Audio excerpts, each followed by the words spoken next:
नमस्कार दोस्तों, स्वागत है आप सभी का फिर से एक बार हमारे इस YouTube चैनल पर। नया साल 1 जनवरी के दिन गाय को चुपचाप खिला दें, यह एक छोटी सी चीज 7 पीढ़ी तक बैंक बैलेंस बढ़ता ही चला जाएगा। जी हाँ दोस्तों, आज के इस वीडियो में हम आप लोगों को एक ऐसी चीज के बारे में बताने जा रहे हैं जिसे आने वाला साल 2023 के पहले ही दिन यानी कि 1 जनवरी के दिन आपको गाय माता को चुपचाप खिला देना है। अगर आप इस चीज को गाय माता को खिला देते हैं तो निश्चित रूप से आपके जीवन में धन का आगमन बड़ी ही तेजी से होने लगेगा। दोस्तों, इस धरातल में मौजूद सभी प्रकार के जीव जंतुओं को भारतीय संस्कृति में सम्मान दिया जाता है और हमारे पौराणिक शास्त्रों में भी पशु पक्षियों का वर्णन देवताओं के स्वरूप में किया गया है या फिर देवताओं से जोड़ करके किया गया है। जैसे कि दोस्तों, भगवान विष्णु का वाहन गरुड़ देव बनता है तो वहीं भगवान शिव के गले में हमेशा नाग देवता हार के रूप में रहते हैं, जबकि माता दुर्गा शेर पर सवार होती है तो वही कार्तिकेय के साथ हमेशा मयूर वाहन के रूप में होता है। इसी प्रकार दोस्तों, हमारे शास्त्रों में भी गाय का महत्व सर्वोपरि बताया गया है। गाय को सृष्टि मातृका के रूप में जाना जाता है। पुरातन काल में इसे गौधन के रूप में जाना जाता था। स्वयं भगवान श्री कृष्ण गौ माता के बहुत बड़े भक्त माने जाते थे। उनका पूरा जीवन लगभग गौ माता की इर्द गिर्द बिता। शास्त्रों में गौ सेवा को एक कर्तव्य के रूप में देखा गया है और माना भी जाता है कि गाय माता में 33 कोटि देवी देवता निवास करते हैं। दोस्तों, धर्मशास्त्र के मुताबिक भी जब जब पृथ्वी पर पाप का बोझ बढ़ता है, धर्म का नाश होने लगता है, तब पृथ्वी परमपिता परमेश्वर के पास गाय माता का रूप धारण करके पहुंचती है और परमात्मा से पाप के बोझ को कम करने की प्रार्थना करती है। दोस्तों, पृथ्वी रूपी गौ माता की पुकार सुनकर के स्वयं परमात्मा पापियों का अंत करने के लिए इस धरातल पर अवतार लेते हैं और पापियों का विनाश करके फिर से एक बार धर्म की स्थापना करते हैं। तो इस प्रकार से गौ माता की महिमा का वर्णन हमारे शास्त्रों में देखने को मिलता है। दोस्तों, जो व्यक्ति अपने जीवन में गौ माता की सेवा पूजा करता है उस व्यक्ति को अपने जीवन में किसी भी प्रकार की समस्या का सामना नहीं करना पड़ता, क्योंकि उसके जीवन में आने वाली सभी प्रकार की बाधाओं को गौ माता हर लेती है। आपको बता दें, गौ माता के गोबर में लक्ष्मी जी का वास माना जाता है, जबकि गौ माता के मूत्र में गंगा जी का वास होता है और गौ माता के दूध में स्वर्ण तत्व पाया जाता है जो रोगों की क्षमता को कम करता है। दोस्तों, गौ माता की सेवा से बढ़कर कोई दूसरा महान पुण्य नहीं है। पुराणों में बताया गया है कि जो मनुष्य गौ माता के खुरों से उठी हुई धूलि को सर पर धारण करता है, वह मानो तीर्थों के जल में स्नान कर लेता है, उसे सभी पापों से छुटकारा मिल जाता है। बता दें, गौ माता की सेवा करने वाले को अंत में वैकुंठ की प्राप्ति होती है।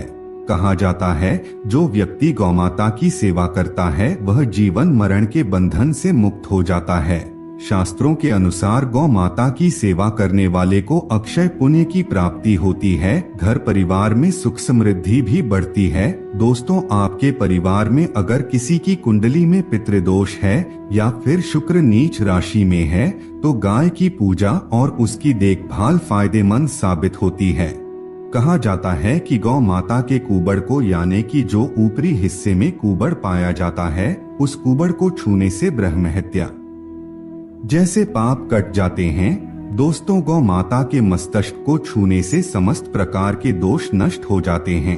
अगर आप चाहते हैं कि हर प्रकार के दोष से आपको छुटकारा मिल जाए तो गौ माता के मस्तक को अवश्य छू लेना। दोस्तों, गौ माता की पूंछ को छूने से वैतरणी नदी बिना किसी कष्ट के आप पार कर सकते हैं और स्वर्ग की प्राप्ति कर सकते हैं।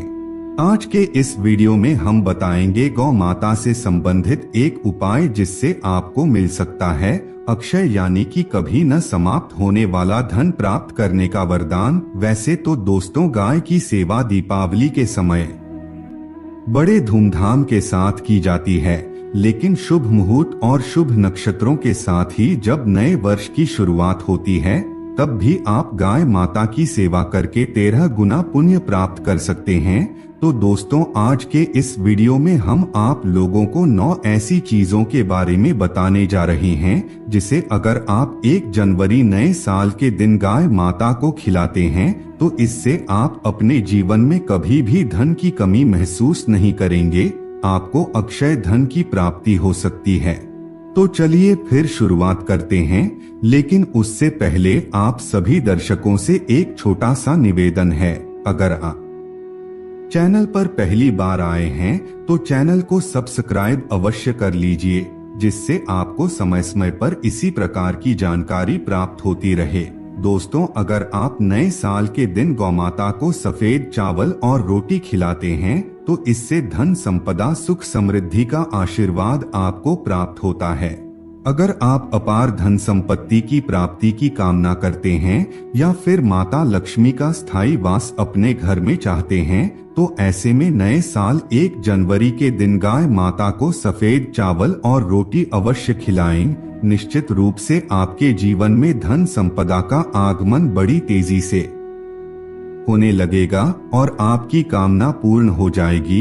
इसके साथ ही दोस्तों, तिल या फिर तिल से बने लड्डू को गाय माता को नए साल के दिन खिलाइए। इससे आपके द्वारा जाने अनजाने में हुए पापों से आपको मुक्ति मिल जाएगी। पूर्वजन्म के दोषों से भी छुटकारा मिलता है। तो ऐसे में तिल या फिर तिल के लड्डू इस नए साल पर गौ माता को अवश्य खिलाएं। दोस्तों, पुत्र प्राप्ति की कामना से अगर आप 3 मुट्ठी गेहूं गौ माता को आप इस दिन खिलाते हैं तो आपको सुशील संतान की प्राप्ति होती है। जो लोग अभी तक संतानहीन हैं और पुत्र रत्न की प्राप्ति करना चाहते हैं तो ऐसे व्यक्ति 3 मुट्ठी गेहूं गौ माता को खिला दे। इससे निश्चित ही आने वाले समय में आपको पुत्र रत्न का लाभ होगा, जो आपके खानदान का नाम रोशन कर देगा। दोस्तों, इस नए साल पर अगर आप गौ माता को जौ खिलाते हैं तो इससे ब्रह्मा ऊर्जा और उत्तम आरोग्य की प्राप्ति आपको हो जाती है। दोस्तों, अगर कोई व्यक्ति लंबे समय से बीमार चल रहा है या फिर कोई लाइलाज बीमारी से ग्रसित है या फिर रोग प्रतिरोधक क्षमता कमजोर हो गई है, बार बार आप बीमार पड़ते हैं, तो आप नए साल पर गौ माता को 1 मुट्ठी जौ खिलाइए। इससे लाइलाज बीमारियों से छुटकारा मिलता है और छोटी छोटी बीमारियां तो आपको छू भी नहीं पाएंगे। इसी तरह से दोस्तों, लंबे समय से बीमार चल रहे व्यक्ति के लिए मन्नत मांगकर अगर आप गौ माता को 1 बाल्टी शक्कर मिला पानी पिलाते हैं तो गौ माता में बसे देवता आपकी मन्नत अवश्य पूर्ण करते हैं और बीमार व्यक्ति की सेहत धीरे धीरे ठीक हो जाती है। कुछ ही दिनों में वह चलने फिरने लगता है। इसके साथ ही दोस्तों, आप गौ माता को गन्ने का रस 1 जनवरी को पिलाते हैं तो इससे भौतिक सुखों की प्राप्ति होती है, सुखपूर्ण जीवन प्राप्त होता है। वाहन भवन नौकर चाकर सभी प्रकार का सुख प्राप्त होता है और कोई भौतिक चाहत मन में रखता है तो इस इच्छा पूर्ति के लिए गन्ने का रस 1 जनवरी को गौ माता को जरूर पिलाना चाहिए। साथ ही लक्ष्य पूर्ति के लिए उचित प्रयास भी करें। दोस्तों, अगर आप सभी प्रकार के ग्रह दोषों से मुक्ति प्राप्त करना चाहते हैं और मृत्यु के उपरांत मोक्ष की कामना करते हैं तो ऐसे में आपको नए साल 1 जनवरी के दिन गौ माता को शहद अवश्य खिलाना चाहिए। इसके साथ ही गाय माता को बूंदी के लड्डू खिलाने से अक्षय धन की प्राप्ति होती है, जीवन सुख पूर्वक बीतने लगता है। तो ऐसे में गाय माता को बूंदी का लड्डू भी अवश्य खिलाइए। बूंदी का लड्डू खिलाने से कभी क्षय न होने वाला पुण्य प्राप्त होता है। दोस्तों, गुड़ और चना गौमाता को बहुत ही ज्यादा पसंद होता है। अगर आप गुड़ और चना गाय माता को खिलाते हैं, इससे वह काफी ज्यादा प्रसन्न होती है और दैविक दैहिक भौतिक तीनों प्रकार के सुखों का वरदान देती है। इससे व्यक्ति के समस्त दुखों का समूल नाश हो जाता है। कोई भी आपकी पीड़ा हो, आपको छुटकारा अवश्य मिल जाएगा। अगर आप गौ माता को गुड़ और चना इस नए वर्ष पर खिलाते हैं तो जीवन सारे सुखों से परिपूर्ण हो जाएगा। और दोस्तों, मान्यता है कि अगर कोई नियमित रूप से गाय माता को रोटी में गुड़ रखकर खिलाता है तो उसकी हर क्षेत्र में उन्नति होती है, लगातार उसे तरक्की मिलती जाती है। उसे अलौकिक शक्ति की प्राप्ति हो जाती है। उसके हर बिगड़े काम संवर जाते हैं, बिना किसी रुकावट के लंबे समय से अटके काम ही पूरे हो जाते हैं। तो मित्रों, आज के लिए बस इतना ही। फिर मुलाकात होगी एक नए और ताजा एपिसोड में। तब तक के लिए नमस्कार।